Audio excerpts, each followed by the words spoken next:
What's up YouTube? My name's Quickie, welcome back to the channel. Hopefully you've seen the update video that went out.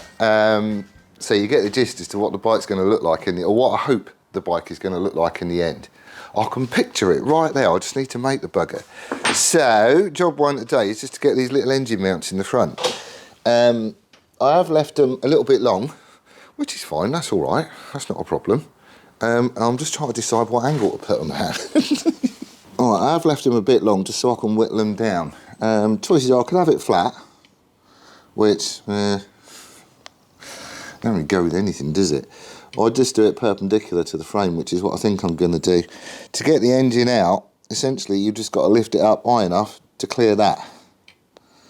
So, oh, we've got loads of room.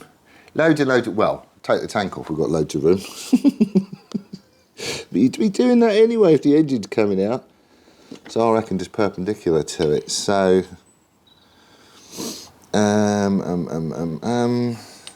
see, you won't go in there because the gap's too small. So I think we're going to need to chop a little bit of this off, offer it up, see where we are, and just keep whittling away. It's going to be fun getting the paint off this with the engine in there.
Right, so these on.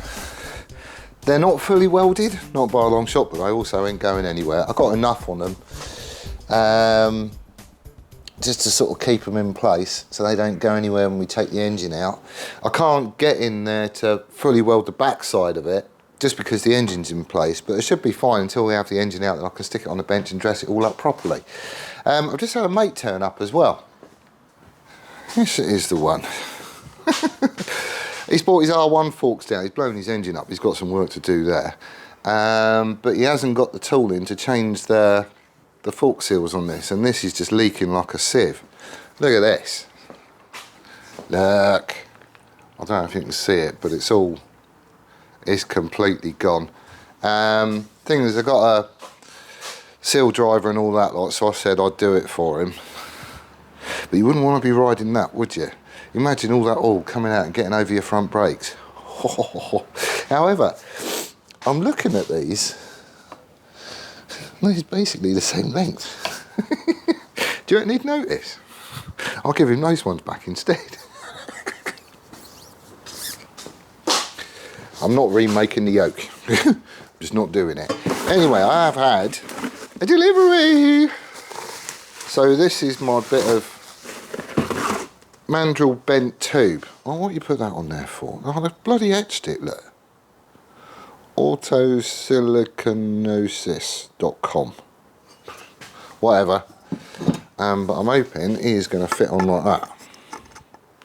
Which he does. So this I need to chop up just to jog this out a little bit to do the tail end of the exhaust. The only trouble is I really want to do the front end first, because that will set the position for this. You know, with all the headers clamped up and tightened down and the link pipe where I want it to be and all that sort of stuff, it sets the position for this, so I know how much to clock my little wedges that I'm going to do to sort of bring this out. I suppose I could cut me wedges, couldn't I?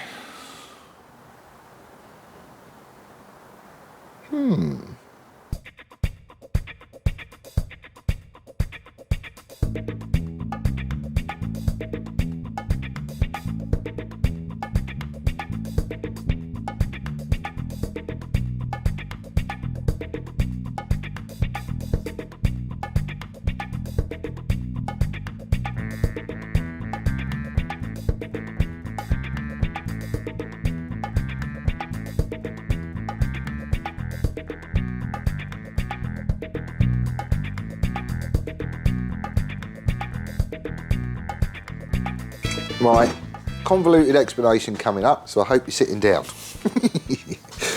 There's been a few people watching this channel and then they've had a go at doing their own exhaust. They've come across a few troubles and they've got in touch, so I thought I would share how I do it. This isn't necessarily the best way of well, I've got a better way of doing it. I just need to make the thing for the bandsaw. I need to make like a proper jig. I'll get a picture of the jig that I'm using. It's just a home brew job. It's dead easy to make. You just have to make sure that everything is square and true. All it is a piece of angle which is welded to a piece of U section, and the U section has got a centre line scribed on the like the inside bit of the U, if that makes sense, and that's where the bandsaw comes down. So yeah, I scribed it out, clamped it all down, put a little nick in it with the bandsaw, so there is a little bit of a doohickey in it, which tends to get deeper the more you use it.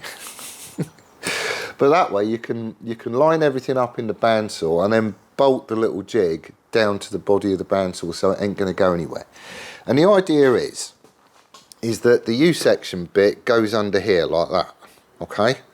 So if you stick this on top of the bit of U section, so it's touching either side, all right, the centre point of this arc is going to be directly above that centre line. So when you chop it, you should be going from the centre point of this arc straight to the outside, and when you look on the end, you'll get a round like that, not an oval, which is what an awful lot of people are getting. You're getting the oval because the blade isn't coming down through the centre line. You're sort of chopping it at an angle, if that makes sense. So you have to go from centre point straight to the outside. That's it. I can't do this at the minute because I haven't got my bits of flat with me. They're at work. I've been squirreling bits of just junk that's getting chucked out, and I took a couple of bits of flat in that was similar to the bits of alley that I made Steve-O's rear sets out of, just so I could start marking up those rear sets and whatnot if I got time, which I didn't. So I'll just bring them back here again, and the idea is that I'll have one piece of the flat stock there on that side, another piece on this side, so the vice can come up and clamp more of this tube.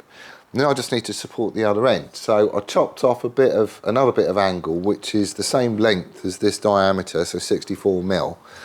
I can put that in here, and that will keep the jaws square as you clamp it up, with this sitting on its U section, and it doesn't go anywhere. You can get a nice clean cut, and that's it, job done. What you will find is that, you know, mandrel bends like this are under quite a lot of stress, as it happens. When you chop it, they tend to spring outwards that way, just because, I mean, you can't compress it on the inside, but you do essentially stretch the outside of the curve. So there are stresses and stuff in here, and as you chop through it, you release some of those stresses and it will change shape very slightly. It will grow like that. So when I'm getting ready to tack it all together, I just use one of these little jobbies, stick it around the join and wind it up just so it sort of flattens out the oval, because it will go a little bit oval. But once it's circular, you can stick your other one on there, you know, and it's all clamped together. You get your tacks on, and once you've got 4 tacks on, sort of north, east, south, west, then you know, get your tacks on it, ain't going anywhere, and you can just weld it up. It's a doddle. It does look noddy. It is homebrew.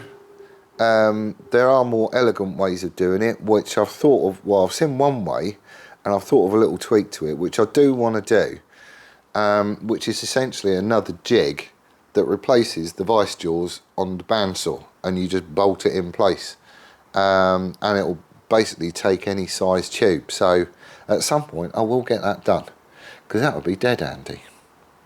Set of upside downies wouldn't look bad, would it? So I can't do that until I bring my plates back. I wonder if my 35mm tubes come up. I'll be back. Right, it's not there. I don't know when it's coming. It said this week.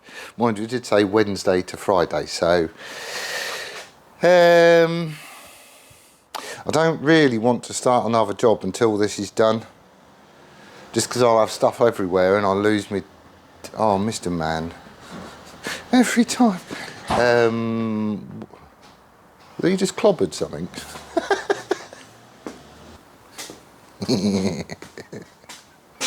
Most of it will buff out. Well, the van, not the Fiesta. Right, what am I going to do?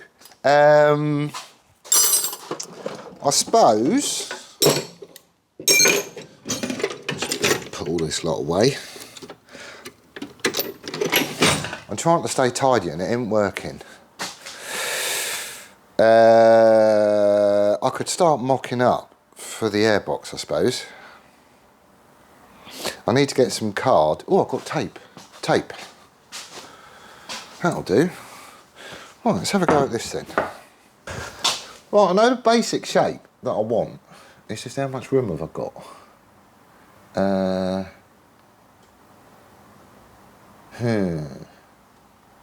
And I might be mounting the tank a little bit differently as well. These tabs is probably going to go. Just because they're probably going to go. I might even be chopping the back end off the tank. I haven't decided yet. The seat is going to come up the tank to probably about there, I would say. But this gap here, I mean, it's not a point, but it's not far off. Unless I could make the airbox cover that bit.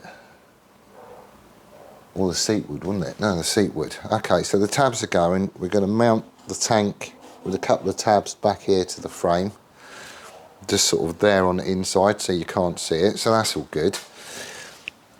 So let's start taping this up and trying to get a bit of a shape. Right.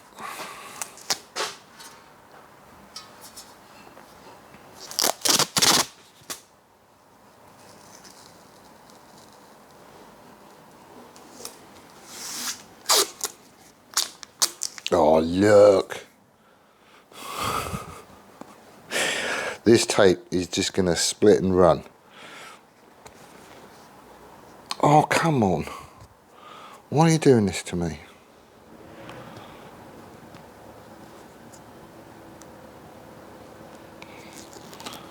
Every time I get round to that bit, I guarantee the tape's going to split. It's probably got a nick in it or something.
Well, it's a start, I suppose. The airbox is going to be made out essentially starting with a flat sheet of alley. So all I've done is put tape across there. I've marked the outside, you know, the top of the tube, just with a grubby bit of alley. Rub it on, you get a line, and then I've stepped in the width of a rule, and that basically gives me about 5mm clearance between the side of the airbox and the inside of the frame tube. I've marked out where the tank sits, and I've stepped in a little bit as well, just so I know we sort of clear that edge. And then I've measured everything and just scribbled all my dimensions on here. I'll take a picture of this, because then I can go back home and start mucking about with CAD and try and come up with something. Really, I want a bit of CAD to do the rest of it. But at least it's a start for 10. I can start monkeying about with shapes and stuff now. I'll just take a picture of this, I think is going to be easiest. The other way of doing it is obviously peel your tape off, lay it on your flat sheet, and then scribe your lines and away you go. But I just want to try and get an idea as to the shape that this thing is going to turn up to be, and how much room we've got. And if I can model it in CAD, then there's a thing in Fusion 360 where it'll also tell you the volume. So I'm going to have a bit of a guesstimate as to what that volume is. Yeah, I'll measure the old airbox, I'll take it home and measure it, find out what the volume of that is, and what the surface area of the hole leading into the airbox is, and we're going to try and mimic that here.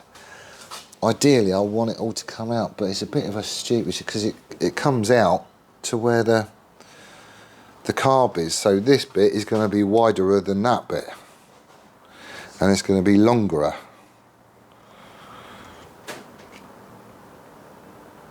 So we need to be able to shift it out and get the bugger out, basically. How am I going to do that then? Oh, let's put you back on there for now, just because you're in the way where you are.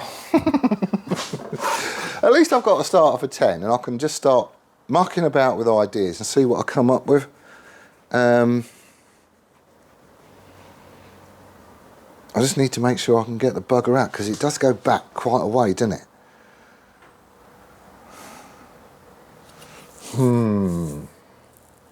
Right, either way, we'll get it sorted. But the time is, because my thing, yeah, it's just gone 12:30, so I need to chip off, because I've got work to go to, but I'll be back. I'm back, and I'm not happy. It's now Friday, and I still haven't got my tube, you know, to extend these headers and whatnot, because they're all miles on strike. It just says it's in transit, it's not even out for delivery. It's supposed to be here between Wednesday and Friday. It ain't gonna be, and when you get in touch with them, they just go, well, everyone's on strike. They've already wiped out half the month through their strike action and stuff, so I don't know when it's coming, but I don't wanna, you know, just, I really only like having one job on the go at any one time. But in this case, I'm just gonna have to crack on with something else, because I'm not sitting around doing nothing. So I did bring my plates back. So these hopefully are going to clamp either side of that. It just gives me a bit more purchase on the tube when I cut it up.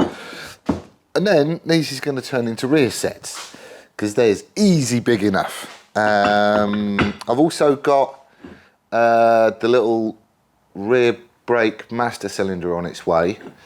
So when that gets here, we can start mocking this up as well. We use the others as a pattern, but you know, we'll just have to see what we can do. So I might as well get all this out of the way and think of something else to do, which I really didn't want to do, but I'm not wasting a morning. What do I suppose I could start mocking up the airbox. I did have a go at CAD, trying to learn sheet metal. It's not as easy as I thought it was going to be. I could do solid stuff and that, like, oh, that's the other thing I've done, is I spent some time on CAD mocking up some clip-ons. I am going to have a go at making my own. I just need to get a few more measurements off that before I finish up the model and stuff. But I think they're going to look quite cool. They're going to match the top yoke, basically. So it all sort of ties in and lines up, and that'll all be good. So that'll be quite sweet. But yeah, having a go at sheet metal, it's all done with flanges and all that sort of stuff, but putting curves into it and changing the shape of each face and everything else is just a bit of a nightmare. And with the sheet metal stuff, it kind of assumes you're starting with a flat sheet and then you're just going to fold it. Well, I ain't. They're all going to be cut out and then welded together and then dressed up. So, you know, it's taking a little bit of time. But we could have an arts and crafts day. I could start mocking up the airbox, because essentially it is going to be flat sheets of metal. And we can see if we can come up with a decent shape. Right, let's do that. Right, the eagle-eyed amongst you will notice that those forks are still on the fabrication table. Oh, there we go. That's because he's waiting on his seals as well. They're coming by Royal Mail. Right, we'll have all this off. What am I going to use? Cardboard. I've got some kicking about.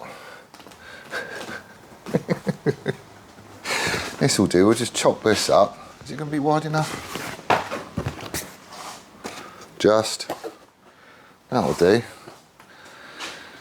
We'll chop some of this stuff up and start making an airbox, I think.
Oh, we're definitely getting something.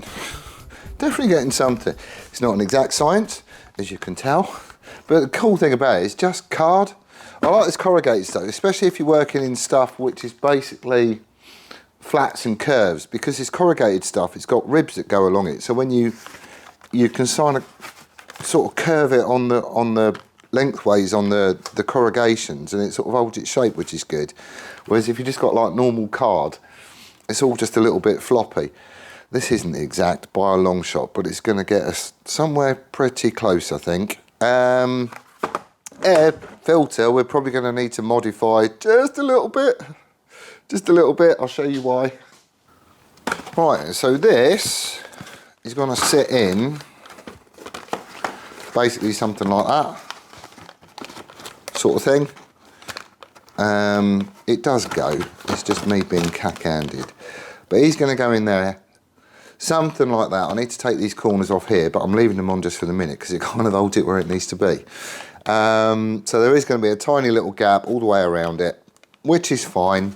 I'm not too worried about anything getting into the back here, because the wheel's going to be rotating that way, throwing muck that way underneath it. This is all sloped down. So I think we're going to be all right, actually. That'll be fine. This isn't going to be dead tight fit all the way around the outside, so there will be gaps anyway. You know, just like a couple of 3mm or something. So he's going to go like that. The air filter, he needs to live in there. And it is tight. It is properly tight. So we are going to need to tweak him down just a little bit. If I have this out, right, is it that way?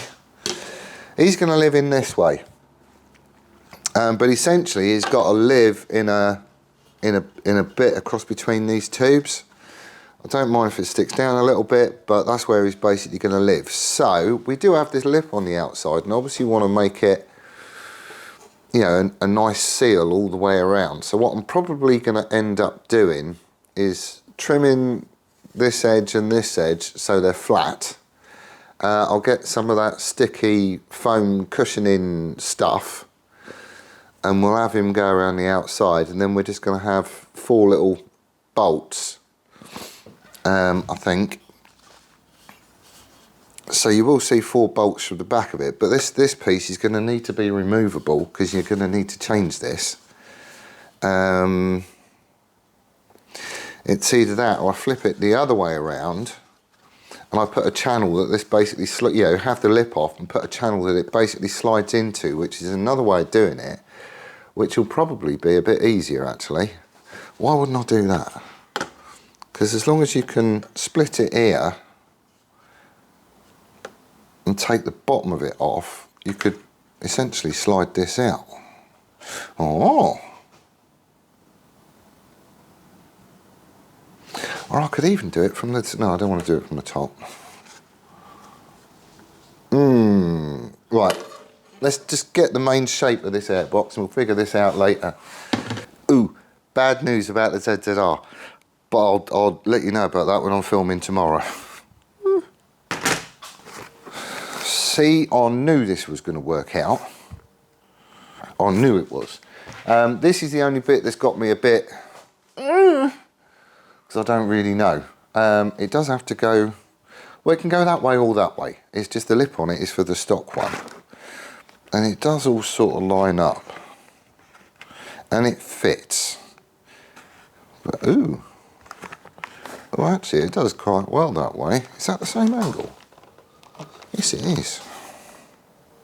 Ah, see, if you look at it that way, if you was to carry this line on in, it would appear sort of up here somewhere. So what I think I'm going to do, because I've just had a brain fart, this lip that goes all the way around, basically I'm going to trim this so it is, it doesn't have this lip on the side of it anymore. I'll just go on the inside of that and I'll make the sides of it square and parallel. And then on here, on the inside of this, I'm just going to have a channel that lip can run into.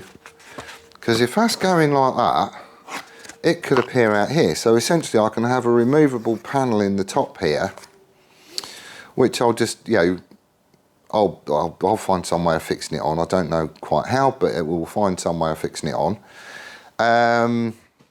So essentially, to change your air filter, all you would need to do would be to take the seat off, remove that panel. You could slide the air filter out, sort of, you know, like that. Get your new one, slide it back into the channels, put your cover back on, and that's it, job done. You wouldn't see any fixings anywhere that way, would you? Would you? Well, if you took your seat off, you would, but who cares? That would work. That would work. I would just need to make sure that the bottom face seals against the panel where the louvers are going to go, so I'll get some of that sticky, squashy, rubbery, foamy stuff. Yeah, a bit like the stuff you get around the gaskets and stuff on a shop blaster. And we could just stick the tape around there so it seals. And the channel will hold it. That's how I'm going to do it, I think. That's how I'm going to... See, this is why I like doing stuff in cardboard. Because you can hold it in your hands and look at it rather than just looking at a screen. My head don't work that way. If I've got it in my hands, I can figure stuff out.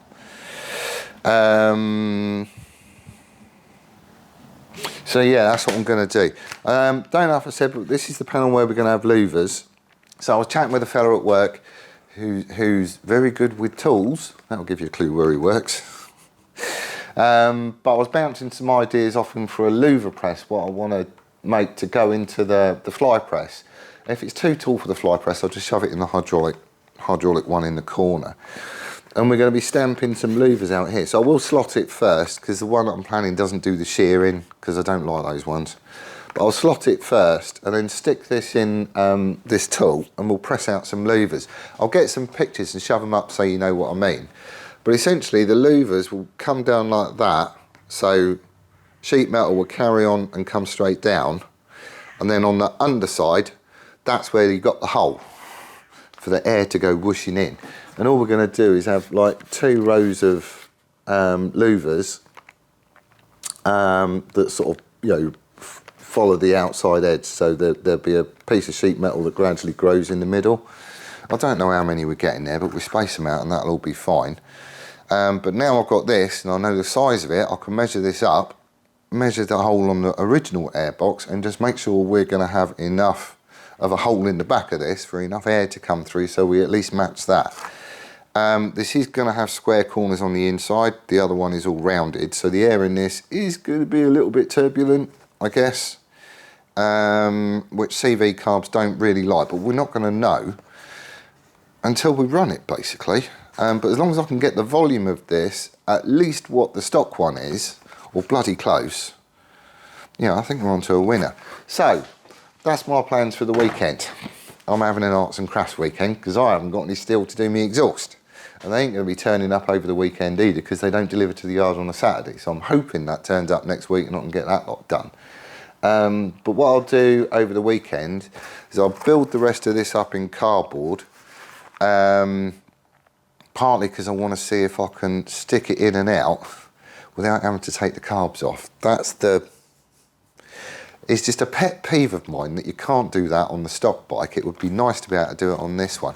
It might be that we can't. It might be that you have to loosen this airbox, squirrel it back just enough so you can slide the carbs out, and then take the airbox out, same as you do the stock bike.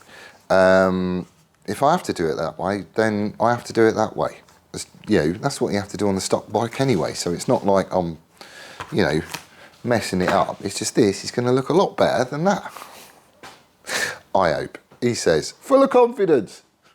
Maybe. Still haven't decided what I'm doing on the sides. I do like the idea of the number board thing, but we'll just have to wait and see, basically.